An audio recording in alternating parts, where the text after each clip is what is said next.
नमस्कार, आप देख रहे हैं मजदूरों का सहारा और मैं हूं आपके साथ वैशाली। आइए रुक करते हैं आज की खास खबर की। पूरे देश में जहां सावन माह के दौरान शिव भक्त गंगा जल लेकर कांवड़ यात्रा पर निकलते हैं, वहीं झांसी में एक बेहद अनोखी और प्रेरणादायक कांवड़ यात्रा देखने को मिली। इस अनोखी पहल का आयोजन जिला जन कल्याण समिति और रानी झांसी फाउंडेशन ने किया। यात्रा की शुरुआत रानी लक्ष्मीबाई पार्क से हुई, जिसमें धर्मगुरु आचार्य हरिओम पाठक ने हरी झंडी दिखाकर रवाना किया। यात्रा के दौरान एक रैली भी निकाली गई, जिसमें स्कूली बच्चों, एनसीसी कैडेट्स ने पोस्टर और बैनर लेकर भाग लिया। रैली में पर्यावरण सुरक्षा के नारे लगाए गए और प्लास्टिक कचरा और प्रदूषण को राक्षस के रूप में दर्शाकर लोगों को उससे दुष्प्रभावों से अवगत कराएं। कांवड़ यात्रा में शामिल युवाओं ने अलग अलग रूप से धारण कर पर्यावरण के दुश्मनों जैसे प्लास्टिक, धुआं और कचरे को नकारात्मक शक्तियां बताया। इन दृश्यों को देख राहगीर भी काफी प्रभावित हुए। इन लोगों ने फोटो और वीडियो बनाकर इस पहल को सोशल मीडिया पर साझा किया। इस यात्रा ने यह स्पष्ट संदेश दिया कि भगवान की पूजा केवल जल चढ़ाने से नहीं, बल्कि उनकी बनाई हुई प्रकृति की रक्षा करके भी की जा सकती है। झांसी की इस अनोखी कांवड़ यात्रा ने न केवल भक्ति की मिसाल पेश की, बल्कि एक सार्थक सामाजिक संदेश भी दिया। धरती बचेगी तो भक्ति भी बचेगी।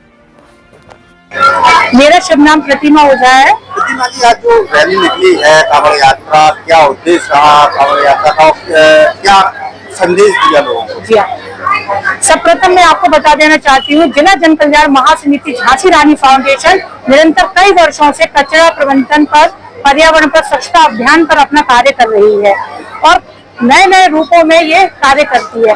आज का हमारा जो विषय था वो था पर्यावरण संरक्षण, और हम पर्यावरण को किस प्रकार संरक्षित कर सकते हैं उस चीज को हम लोगों ने बताया। जिस तरीके से पर्यावरणों की कटाई हो रही है, जिस तरीके से पेड़ों की कटाई हो रही है और हमारे जो जीव जंतु है वो जानवर असुरक्षित हो रहे हैं, उनका स्वरूप बना के हमने उनको ये संदेश दिया है कि पर्यावरण मतलब पेड़ अधिक से अधिक मात्रा में लगाएं और वन की कटाई कम मात्रा में करें। जैसा कि आज आपने देखा कि हमारे स्वरूपों में बहुत से ऐसे स्वरूप चल रहे थे जो एक प्राकृतिक का संदेश दे रहे थे और प्राकृतिक प्रेमी होने का भी संदेश आपको बता रहे थे। हमारे बीच में पर्यावरण को संतुलित करने के लिए हम लोगों ने एक मॉडल बनाया हुआ था, जो कि था डस्टबिन, जिसका हम लोगों ने ज्यादातर मेरा उपयोग करो, क्योंकि जमीन की जो उर्वरा शक्ति है वो प्लास्टिक, पॉलिथीन से और कचरे से ज्यादा प्रभावित होती है। इसलिए हमारे स्वरूप में आप देख रहे थे, ये स्वरूप भी चल रहा था जो लोगों को ये संदेश दे रहा था कि प्लास्टिक का उपयोग, पॉलिथीन का उपयोग, कचरे का उपयोग करने के लिए कि आप इधर उधर कचरा ना फेंकें और उसको डस्टबिन में ही डालें। आज यात्रा में लगभग कितनी मातृ शक्ति की संख्या होगी? यात्रा में हमारी कम से कम 300 साढ़े 300 के में मातृ शक्तियां उपस्थित हुई है, जिनको हम लोगों ने, जी हाँ, स्कूली बच्चे भी शामिल थे और मातृ शक्तियों के प्रत्येक हाथों में हम लोगों ने कचरा प्रबंधन से लेकर डस्टबिन प्रदान किए हैं। उन सब और पर्यावरण का संदेश देते हुए सभी लोग हाथ में पौधे लेते हुए आपको दिखाई दे रहे हो। मैम, आपको सुना?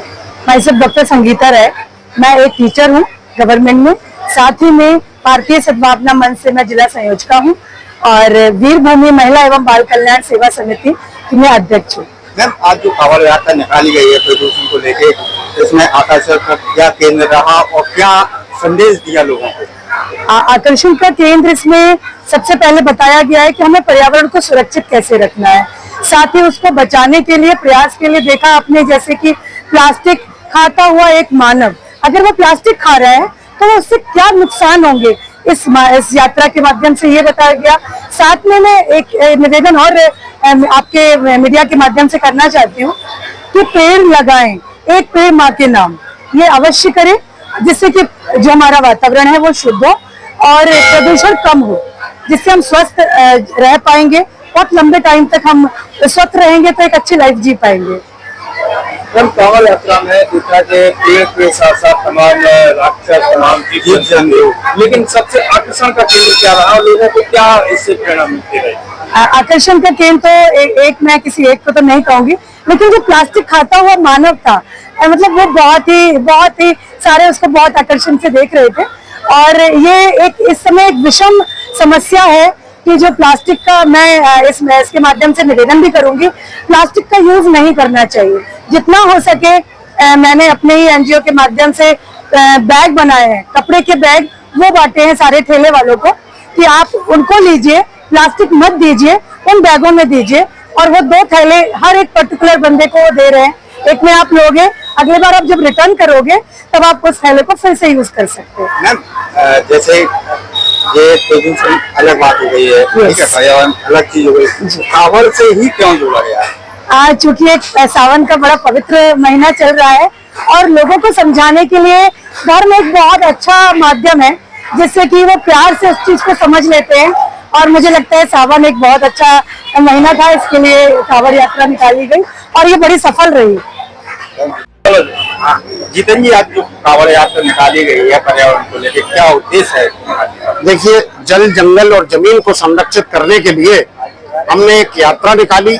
कचरा मुक्त भविष्य की परिकल्पना को साकार करने के लिए आज हमने एक वृक्ष कांवड़ यात्रा निकाली, एक जन चेतना रथ हमने निकाला। मैं बता दूं आपको कि जो वृक्ष कांवड़ यात्रा थी उसमें जल की बजाय हमने वृक्ष रखे थे।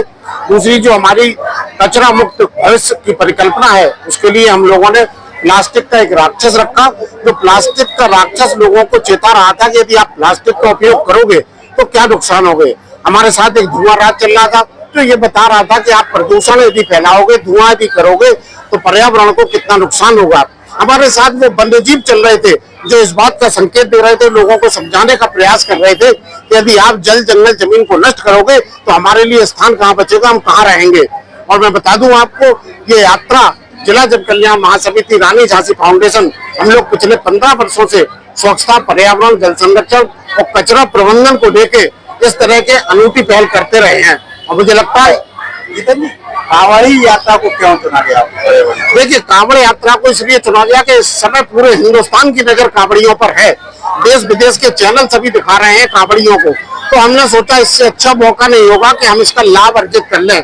तो जहाँ लोगों में श्रद्धा है, जहाँ लोगों का धर्म है, आज उसको, श्रद्धा को, धर्म को और उस विश्वास को हमने स्वच्छता और पर्यावरण से जोड़ने का काम किया।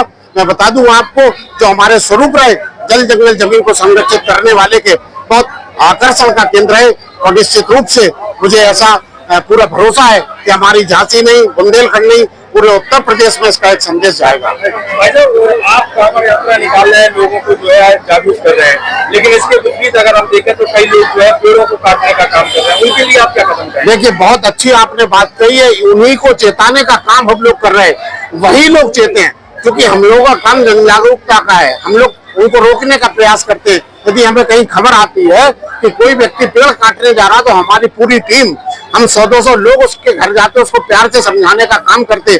यदि बहुत आवश्यकता है आपको एक पेड़ काटने की तो आप संकल्प लीजिए कि आप कम से कम 10 पेड़ लगाएंगे। और पेड़ लगाना तो आसान है मित्रों, मैं कहना चाहूंगा कि पेड़ को संरक्षित करना है, हमें पेड़ को बड़ा करना है। पौधा लगा दिया, बच्चा पैदा कर दिया और आपने छोड़ दिया, उतना ही पाप लगता है पेड़ लगा के छोड़ देने पर।